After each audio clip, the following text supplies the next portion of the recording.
August 12, 1945, Buckner Bay, Okinawa. Dawn breaks through a haze of drifting smoke. The Pacific lies eerily calm, its silence betraying the carnage beneath.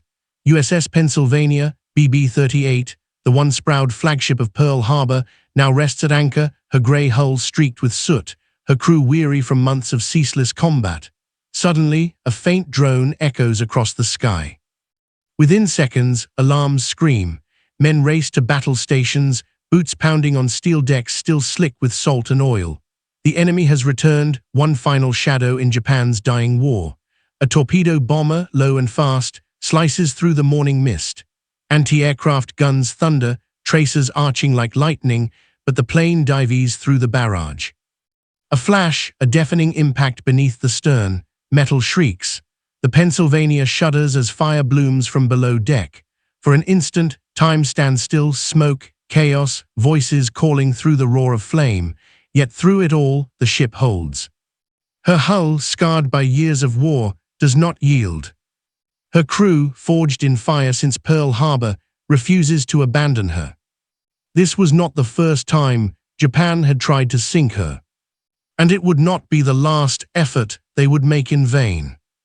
The story of USS Pennsylvania began long before the fire and fury of Okinawa. She was born in an age when battleships were the pride of nations, colossal symbols of industrial might and naval supremacy. Laid down at the Newport News Shipbuilding and Drydock Company in October 1913, if this story resonated with you, please subscribe to the channel, like it, spread the word, and tell us where you're watching from. She embodied America's growing confidence at sea. By the time she was commissioned in June 1916, Pennsylvania represented the pinnacle of pre-World War I dreadnought design. 12 14-inch guns, thick armor plating, and the power to lead a fleet across any ocean. When the United States entered the First World War, Pennsylvania served as flagship of the Atlantic Fleet, though she never fired a shot in anger. The war ended before her guns could speak, but her destiny lay not in the cold Atlantic, but in the vast Pacific, a theater that would soon define modern warfare. Through the 1920s and 1930s, she became a floating fortress of American deterrence. Her crew drilled relentlessly in formation tactics, anti-aircraft defense, and gunnery precision. But as technology advanced, she aged quickly. Aircraft carriers emerged, torpedoes grew faster, and radar began to change the rules of naval engagement. By 1931, Pennsylvania underwent a sweeping modernization: new turbines, improved fire control systems, and a reconfigured superstructure. Her massive cage masts were replaced with towering tripods, and her deck bristled with 5-inch dual-purpose guns. When she emerged, she looked every inch the modern battleship, a fusion of old armor and new firepower. By December 1941, Pennsylvania was stationed at Pearl Harbor, the pride of Battleship Row. On that quiet Sunday morning, December 7, she was in drydock alongside the destroyers Cassin and Downs. As the first Japanese planes screamed over Oahu, her crew rushed to their guns, barely seconds ahead of the first explosions. Bombs fell around her, the air thick with black smoke and the deafening rattle of anti-aircraft fire. The Pennsylvania's 5-inch batteries roared to life, bringing down several attackers, but not before destruction engulfed the harbor. The nearby Arizona exploded in a blinding inferno. Men were blown from decks, oil burned across the water, and history changed in minutes. The Pennsylvania took one direct hit, a bomb that struck near her aft section, killing and wounding dozens, but she survived. Unlike so many of her sisters lying in ruin, she remained afloat. Her hull scarred, her paint scorched, but her heart intact. For the survivors of Pearl Harbor, she became a rallying symbol. In the chaos of defeat, she was proof that America still had teeth. In the months that followed, the ship sailed back to San Francisco for repairs and upgrades. She emerged in 1942 with renewed purpose, her decks lined with anti-aircraft guns, her radar systems sharpened, and her crew hardened by loss. By 1943, she was back in action, bombarding Japanese positions across the Aleutian Islands and later supporting landings in the Gilberts and Marshalls. Each shell she fired was a message across the Pacific: Pearl Harbor would not be forgotten. By 1944, the one-sagging battleship had found a new life as the backbone of amphibious warfare. Gone were the grand fleet duels of old. Now, she delivered thunder from the sea in support of Marines storming island after island. At Kwajalein, Eniwetok, and Saipan, her guns shattered fortifications, silenced airfields, and crushed resistance with relentless accuracy. Her crew operated with the discipline of veterans who had seen both loss and rebirth. As the tide of war turned, Pennsylvania became more than a ship. She was living history afloat, a survivor of the war's first day, still striking on its last. Her endurance mirrored that of the United States itself, battered, bloodied, but unbroken. And yet, as 1944 gave way to 1945, she would face her greatest trial. For across the Pacific, the Japanese Navy, though shattered, was preparing one final, desperate stand, a fight born not of victory, but of vengeance. By late 1944, Japan's naval empire was collapsing. The once mighty imperial fleet, which had swept through the Pacific in 1941 and 1942, now lay fractured and bloodied. Carrier losses at Midway, cruiser and destroyer casualties in the Solomons, and the annihilation at the Philippine Sea had crippled its offensive power. Yet even in ruin, Japan refused to surrender. Tokyo's strategy had shifted from conquest to attrition, to bleed the American fleet, to slow its advance toward the home islands, and to make every inch of ocean cost in blood. Out of this desperation emerged the kamikaze. The divine wind, pilots who would sacrifice themselves by crashing their aircraft into Allied ships, became Japan's final weapon. They struck without mercy at Leyte Gulf, Lingayen Gulf, and later Okinawa, turning the skis into flaming graveyards. The tactic was brutal, primitive, and terrifyingly effective. Destroyers and carriers alike fell victim, and no ship was truly safe, not even a battleship as tough as Pennsylvania. When the Americans invaded the Philippines in October 1944, Pennsylvania took part in one of the most decisive naval engagements in history, the Battle of Leyte Gulf. It was here, in Surigao Strait, that she fought in the last line-of-battle engagement the world would ever see. Commanded by Rear Admiral Jesse Oldendorf, the U.S. 7th Fleet's battleships, many resurrected from Pearl Harbor's ashes, formed a deadly trap. As Admiral Nishimura's Japanese Southern Force charged through the darkness, radar-guided guns opened fire. Shells screamed across the black waters. In less than 30 minutes, 2 Japanese battleships and multiple destroyers were reduced to burning wrecks. Pennsylvania's role was limited by her position at the end of the battle line, but her guns spoke nonetheless, echoing across the strait like the ghosts of Pearl Harbor firing back at their tormentors. Yet for all their bravery, the Japanese sailors fought without hope. Their navy's fuel reserves were dwindling, their air cover almost non-existent. Each battle was another step toward annihilation, and still they fought on. As 1945 began, Pennsylvania and the U.S. fleet turned their guns toward the next great target, Okinawa, the doorstep to Japan itself. It would become the bloodiest amphibious assault of the Pacific War. For nearly 3 months, the sky rained steel, kamikazes swarmed by the hundreds. Every ship within range of the island became a target. The sea burned nightly. Through it all, Pennsylvania endured.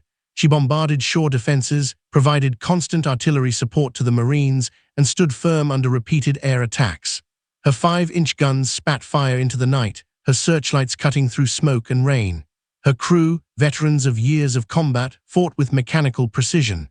But the longer the battle raged, the more relentless the enemy became. The Japanese were out of time, and that made them deadly. Then came August. The war was nearly over. Hiroshima had been obliterated. Rumors of Japan's surrender circulated through the fleet. For the men aboard Pennsylvania, hope finally returned. They anchored at Buckner Bay, weary but alive. Few believed danger still lurked in the skis. At 200 hours on August 12, a lone Japanese bomber appeared, one of the last to take flight in the dying hours of the war. Undetected, it slipped through the night and released its torpedo. The explosion that followed tore through Pennsylvania's stern, killing and wounding scores of men. The ship did not sink. Once again, she refused to die. Her steel hull, tempered by decades of battle, absorbed the blow. The crew fought flooding, contained fires, and saved their ship against impossible odds. The war would end within days, but for the Pennsylvania, the scars would remain forever. And as the smoke cleared over Buckner Bay, the truth became clear. Japan's final efforts, its kamikazes, its torpedoes, its desperate vengeance, had all been in vain. Her endurance would now pass into legend, a living testament to resilience in a world consumed by war. When Pennsylvania was designed in 1913, her armor reflected a philosophy born from dreadnought battles, a world that still believed thick steel could outlast any shell. Her belt armor reached up to 13.5 inches, her deck was layered to resist plunging fire, and her internal compartments were built like the ribs of a fortress. By the 1940s, such design was considered outdated. No match, it was said, for high-speed torpedoes or aerial bombs. Yet in war, age sometimes becomes resilience. The modernization of the early 1930s had transformed her into a hybrid of eras. Her outdated turbines were replaced with more efficient systems, and she received radar, a marvel that allowed her to see through darkness. Her fire control computers, mechanical analog devices calculating angles and trajectories in real time, gave her the precision that older ships lacked. But it was her raw construction, that thick, stubborn hull, that would later save her life. When the torpedo struck at Okinawa, it tore a gaping wound in her stern. The explosion ripped through bulkheads, killing engineers and flooding compartments, yet the Pennsylvania remained afloat. Her watertight sections sealed off the devastation. Her pumps roared to life, and her skeleton of steel bore the agony without breaking. What had once been seen as obsolescence had become endurance. In an era of speed and aircraft dominance, the Pennsylvania was a relic. Yet her very outdatedness was her salvation. The old battleship survived what modern vessels might not have. The Pacific War had become a chessboard of light and shadow. The Japanese Navy, deprived of carriers and crippled by fuel shortages, turned to its last advantages: stealth, experience, and desperation. They became night hunters, relying on torpedoes and surprise to compensate for dwindling power. The U.S. Navy responded with something new: radar. In the age before satellites or precision-guided weapons, radar was nothing short of revolutionary. It turned darkness into visibility, silence into signals. And in that domain, Pennsylvania was a weapon of the future wrapped in the armor of the past. At the Battle of Surigao Strait, she operated under the direction of radar-equipped cruisers and destroyers, forming part of Rear Admiral Oldendorf's crossing the T formation, a textbook maneuver that cut the Japanese advance into a deadly firing lane. As Japanese battleships Yamashiro and Fuso advanced, unaware they were being tracked, the American battle line opened fire simultaneously. Pennsylvania's guns lit the night sky. Her salvos were guided not by eyesight, but by instruments reading echoes off the waves. The Japanese, charging through the strait, never stood a chance. Their long-revered long-lance torpedoes streaked harmlessly into darkness, while radar-directed shells found their marks with surgical accuracy. What had once been the pride of Japan's naval technology, stealth and night combat, had been rendered obsolete by electromagnetic waves and human ingenuity. Radar did not just guide guns, it redefined tactics. But even with technological superiority, danger was constant. Submarine ambushes haunted every American fleet movement. Kamikaze planes descended from the clouds in suicidal fury. The ocean, vast and empty, became a labyrinth of death. Still, through every engagement, from Leyte to Lingyan, Pennsylvania's coordination and radar control prevented disaster. The crew had learned to read the rhythm of attack, to anticipate the enemy's moves, to respond faster than instinct. They had evolved alongside their ship, from gunnery sailors of the old world to operators of a new mechanical age. Technology and tactics meant little without the men who lived through the nightmare. The crew of Pennsylvania were not superhuman. They were ordinary sailors drawn from towns, farms, and cities across America. Many had enlisted after Pearl Harbor, driven by vengeance or duty. By 1945, they had become a hardened brotherhood. They slept in heat and noise, surrounded by machinery that never stopped humming. They learned to live with fear, the fear of torpedoes in the night, of bombs falling unseen from clouds, of fire spreading faster than one could breathe. Yet within that crucible, camaraderie was born. Survivors of the Okinawa attack remembered the explosion vividly. A single flash, a roar beneath their feet, the stern lifting violently, lights going out. The ship lurched, alarms wailed, and thick smoke rolled through the passageways. Men stumbled through flooding compartments, dragging the wounded. Sealing hatches, choking on oil fumes. One sailor later recalled, "You didn't think, you just moved. You followed the sound of orders and the instinct to survive." Hours passed before stability returned. When daylight broke, the decks were littered with twisted metal and shattered gear, but the flag still flew. Some wept in silence, others simply sat and stared at the sea. They had lived through the impossible again. For them, Pennsylvania was more than steel. She was a memory of every friend lost, every watch stood, every night they believed might be their last. The ship carried their ghosts and their pride. And as they looked toward the smoking horizon of Okinawa, they realized something profound. Japan's fury had not destroyed them. It had forged them into survivors. The ship's endurance, technological, tactical, and human, formed a pattern of defiance. Yet endurance alone was not victory. Behind it stood leadership, calm, deliberate, and unyielding. And in those nights of thunder and flame, two admirals would guide the course of the last great battleship engagement in history. Admiral Jesse Oldendorf and Admiral Thomas Kinkaid were not men of theatrics. They were men of discipline. In the vast Pacific Command structure, where fleets stretched over thousands of miles, their coordination became the spine of Allied success. Oldendorf, commanding the 7th Fleet's battle line, was a student of naval history. He understood that battleships were no longer the decisive weapons they once were, but he also knew that, used correctly, they could still dominate. His approach at Surigao Strait was methodical, not reckless. He prepared his ships like a trap waiting to spring. Rear Admiral Kinkaid, overseeing the larger Leyte operation, trusted Oldendorf completely. Together, they planned a defense that would make use of every available ship, including older vessels like Pennsylvania, Maryland, West Virginia, and California. Many of these ships had been damaged or sunk at Pearl Harbor and raised from the depths. Now they stood reborn in the line of battle, their crews eager to return fire. When the Japanese Southern Force entered Surigao Strait, they walked into a wall of radar-guided fire. Oldendorf's order, simple and exact, prepare to cross the T, was executed with surgical precision. Destroyers launched torpedoes from the flanks. Cruisers and battleships opened with full broadsides. Within minutes, the strait became a cauldron of flame. It was the end of an era, the last time battleships would fight each other in direct combat. And at the edge of that historic moment stood Pennsylvania, her guns echoing across the night. Oldendorf later remarked, "They came through the night and met the combined fire of Pearl Harbor's ghosts. It was not poetic exaggeration, it was the literal truth.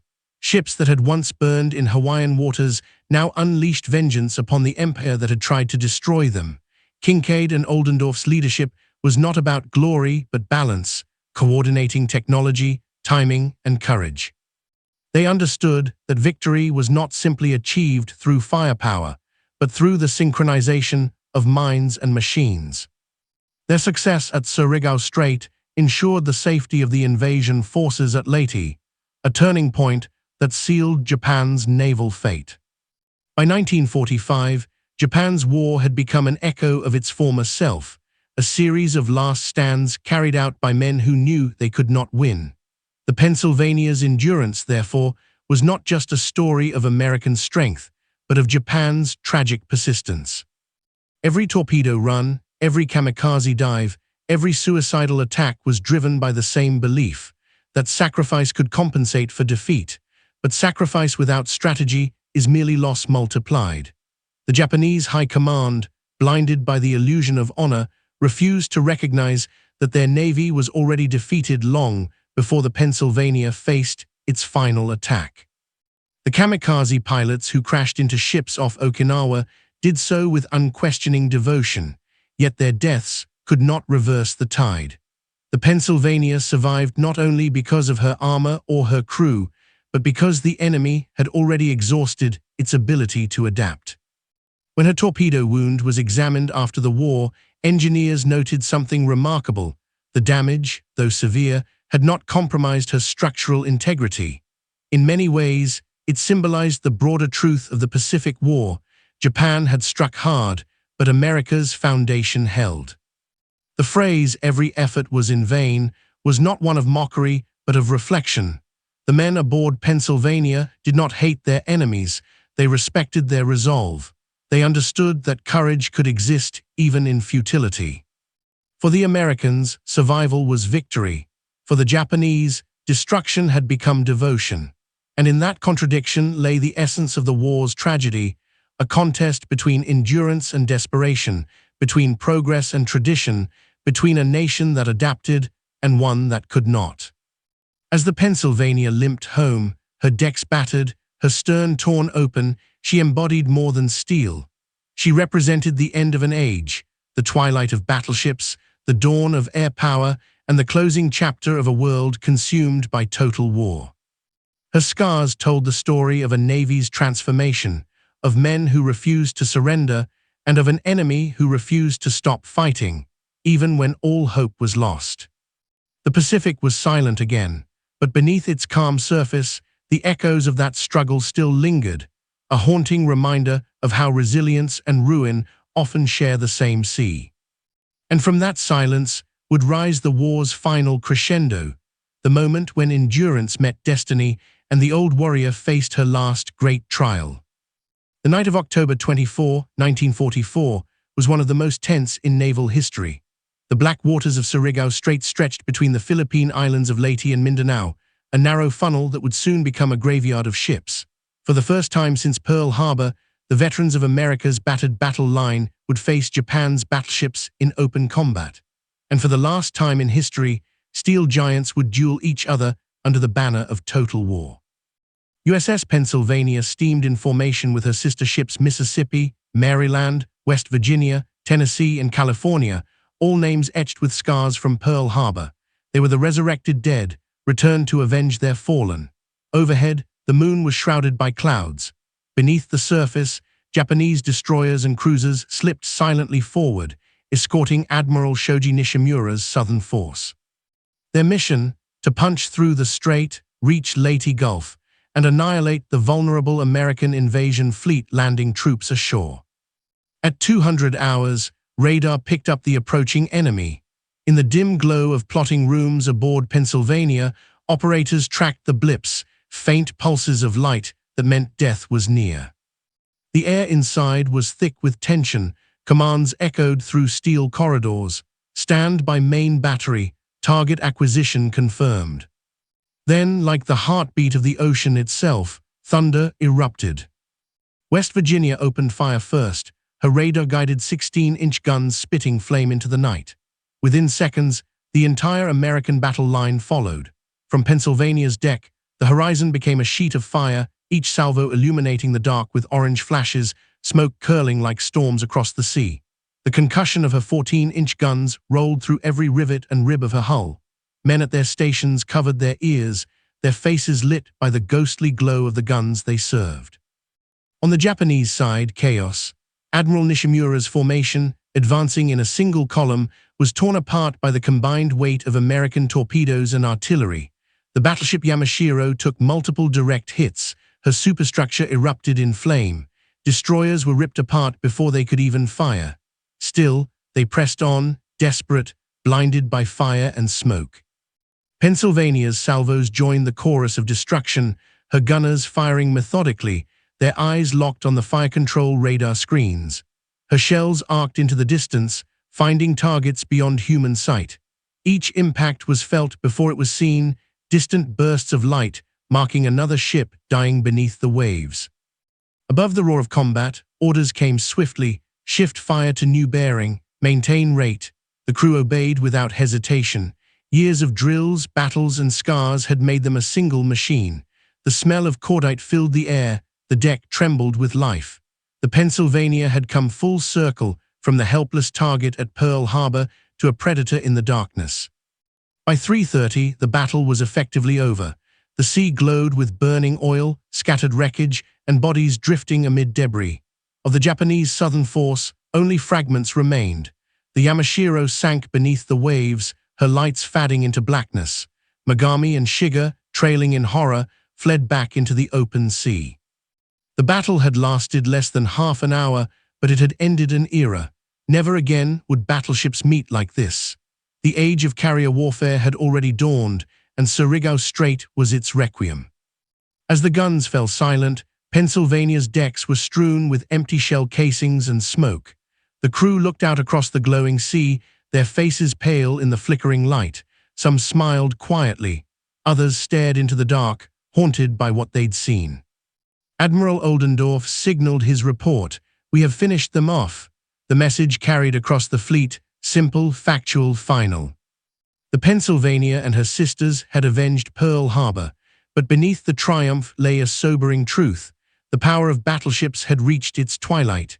The ocean, once ruled by armor and guns, now belonged to the skis. Yet Pennsylvania's war was not over. Ahead lay new seas, new wounds, and a final, almost fatal test that would define her legacy forever. The fires of Surigao had barely faded when the Pacific called her once more, into a storm where courage alone would not be enough. By 1945, the Pennsylvania had become a living relic of two wars, a survivor of Pearl Harbor and a victor of Surigao Strait. But her hardest trial awaited her in the final months of the Pacific Campaign, when Japan, cornered and desperate, unleashed its most terrifying weapon. Human will turned into a weapon of death. The invasion of Okinawa began in April 1945. The island was Japan's last barrier before the home islands, and they would defend it with everything they had. Waves of kamikazes filled the skis, hundreds diving in fiery sacrifice. The Pennsylvania, now seasoned and scarred, joined the massive bombardment fleet, providing continuous fire support to troops ashore. Day after day, her guns thundered, turning cliffs and caves into dust. The strain was relentless.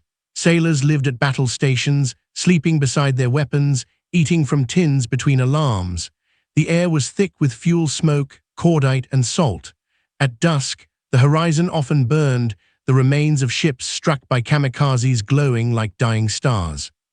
And yet Pennsylvania held her ground. Her anti-aircraft gunners, veterans of years of battle, created walls of fire in the sky. They watched planes fall flaming into the sea, cheering for every one that missed.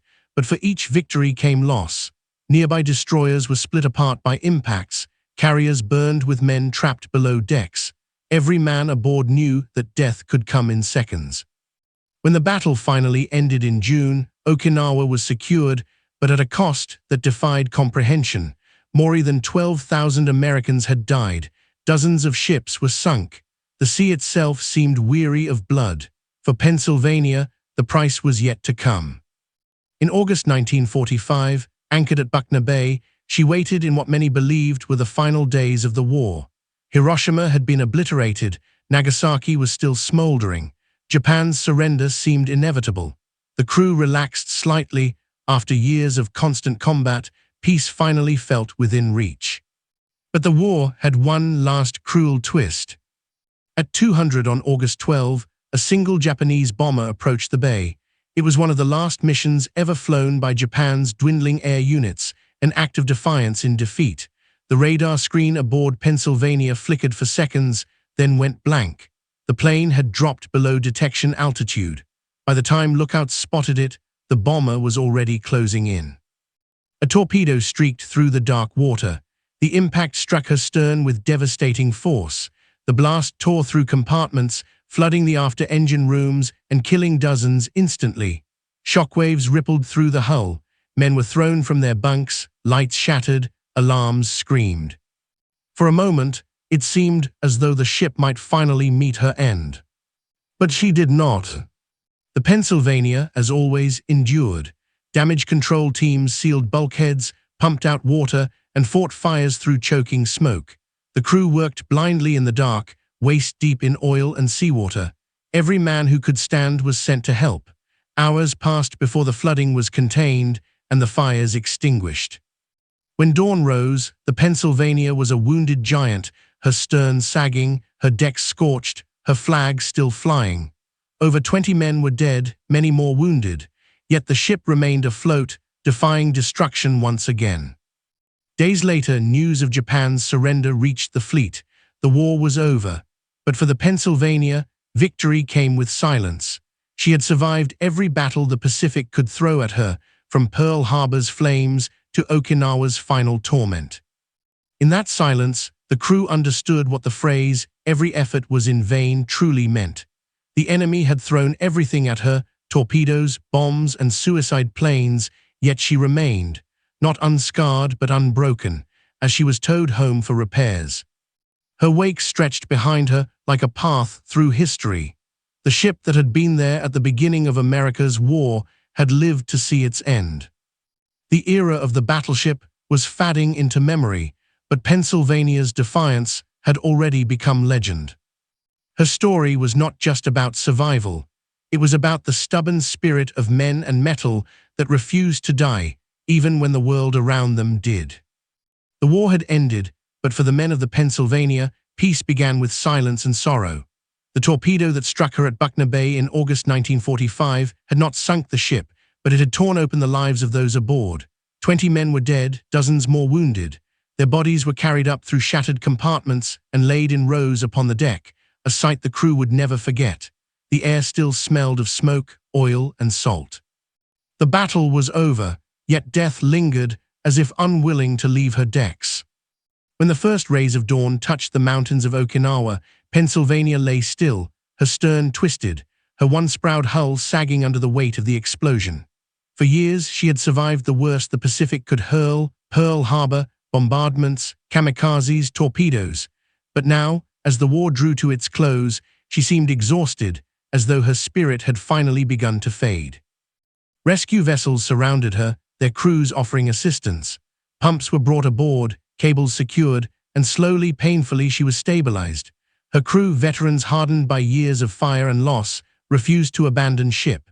They worked day and night to keep her afloat, sealing ruptured bulkheads, shoring up decks, patching wounds with steel plates scavenged from her own destroyed compartments. Captain William M. Moses, commanding officer, refused to lower the flag. "We brought her this far," he told his men. "She'll see home again." It was not bravado, it was faith, the same unyielding will that had... On August 16, just 4 days after the torpedo strike, the message came: Japan had surrendered. The war was officially over. The guns fell silent across the Pacific, and celebrations erupted across every American ship. But aboard Pennsylvania, there was no cheering, only quiet relief. The men gathered at sunset for a brief service on the battered deck. Chaplain's words drifted into the warm evening wind, honoring the fallen and the ship that had borne them all. "She has given everything," the chaplain said softly, "and still she endures." The Pennsylvania was towed first to Guam, then across the vast Pacific toward the United States, a journey that felt like both a funeral march and a homecoming. Her wake stretched behind her like a scar on the sea. Other ships passed by, saluting silently as they saw her limp along, her stern low in the water, her gun barrels rusted and blackened from years of battle. To those who saw her, she was more than a ship. She was a symbol, a ghost of Pearl Harbor that had lived long enough to see victory. When she finally reached the West Coast, tugs guided her into port at Puget Sound Navy Yard. Crowds gathered onshore to watch her return, some waving flags, others simply staring at the vessel that had fought from the beginning to the end of the Pacific War. Reporters called her the battleship that refused to die. For her crew, the homecoming was bittersweet. Many were discharged soon after, stepping onto dry land with a strange emptiness in their hearts. They had lived for years aboard that steel world, through darkness, fire, and loss, and now it was time to let go. The Pennsylvania entered dry dock, her hull scarred, her stern nearly destroyed. Engineers examined her damage, noting how the torpedo had bent armor meant to withstand anything. Repairs were discussed, but never begun. The war was over, and there were newer ships now, faster, stronger, built for an age of aircraft and missiles. The old battleship that had once led the U.S. fleet was now a relic, awaiting a fate no one yet dared to name. In the years following the war, the Pennsylvania lingered in quiet dignity, moored in reserve, her decks empty, her guns silent. Around her, the world she had once helped shape was changing faster than steel could rust. The jet age had dawned. Carriers ruled the seas. Battleships, once symbols of invincibility, were now obsolete, beautiful, powerful, but no longer needed. For the men who had served aboard her, it was painful to see. They visited her in port sometimes, walking the same decks where they had once fought and bled. The smell of oil and salt still hung faintly in the air, though her corridors were now cold and lifeless. Dust gathered on her rangefinders and fire-control tables. The mighty ship that had stood at Pearl Harbor now watched the sunset in silence. In 1946, the Navy made a decision that would mark her final chapter. Pennsylvania was selected to take part in Operation Crossroads, the series of atomic bomb tests at Bikini Atoll. It was a strange honor to be chosen as both a veteran and a test subject, a witness to the birth of a new, terrible weapon that would redefine warfare. In July, she was towed across the Pacific once more, a voyage that mirrored her return from Okinawa, but this time without a crew to keep her alive. She arrived at Bikini Atoll among a ghost fleet of decommissioned warships, carriers, cruisers, destroyers, all awaiting the atomic dawn. On July 1, 1946, the first bomb, codenamed Able, detonated above the lagoon. The blinding flash lit the horizon, and the shockwave tore across the anchored ships. Pennsylvania survived, her hull scorched but intact. The old battleship had weathered even the atom's fury. 3 weeks later came Baker, an underwater detonation. The column of water that rose into the sky swallowed her whole. When the mist cleared, Pennsylvania was still there, battered, radioactive, but unbroken. Once again, she had endured the unendurable. But her survival came at a cost. The radiation levels aboard her were lethal. Crews could not board for months. Her once-proud decks were now contaminated ruins, her metal soaked with invisible poison. The Navy towed her to Kwajalein, where she was left to decay slowly in isolation. In 1948, after nearly 3 decades of service, the decision was made to scuttle her. On February 10, she was towed to a remote patch of ocean and sunk by torpedoes, not in anger, but in solemn finality. The sea closed over her slowly, swallowing the last of the old dreadnoughts that had survived Pearl Harbor. As she sank, the waves folded around her like a shroud. Somewhere deep below, her flag disintegrated in silence, and with it went an era. For historians, Pennsylvania became a symbol of endurance. The ship that had lived through every stage of the Pacific War survived the atomic age and gone down only when her purpose was complete. For her crew, she remained something more, a memory, a home, a heartbeat in steel. Many would say later that no matter where they went, they could still feel the thrum of her engines beneath their feet, still hear the echo of her guns across the water. The Pennsylvania's story was not about glory, but resilience. She had been forged in a time of iron and ended in an age of fire, a bridge between worlds, a testament to the strength of those who served upon her. As the Pacific rolled endlessly over her resting place, the ship that refused to die finally found peace. In the quiet years that followed, the name Pennsylvania faded from headlines, but never from the hearts of those who had known her. She was more than a warship, she was a survivor of 2 worlds. Born in the age of dreadnoughts and coal smoke, she died in the shadow of the atom. Her story bridged the distance between the thunder of guns and the silence that came after victory. For historians, she embodied a truth the Pacific War had revealed again and again, that endurance is its own form of triumph. The Pennsylvania was never the fastest, nor the most modern, yet time and again, when history demanded courage, she answered. From the flames of Pearl Harbor to the black waters of Surigao Strait, she proved that steel could hold and men could stand unbroken. Her scars told the story of an empire's rise and fall. Every dent, every rusted plate bore witness to the struggle between old power and new, between tradition and transformation. Even as she sank beneath the sea, she represented a closing chapter, not just of a ship, but of an era when human hands and hearts commanded giants of iron. Those who served aboard her would never forget the sound of her engines, the recoil of her guns, or the way sunlight touched her decks at dawn after battle. They carried those memories into the peace they had fought to secure, reminders of what endurance, loyalty, and sacrifice truly meant.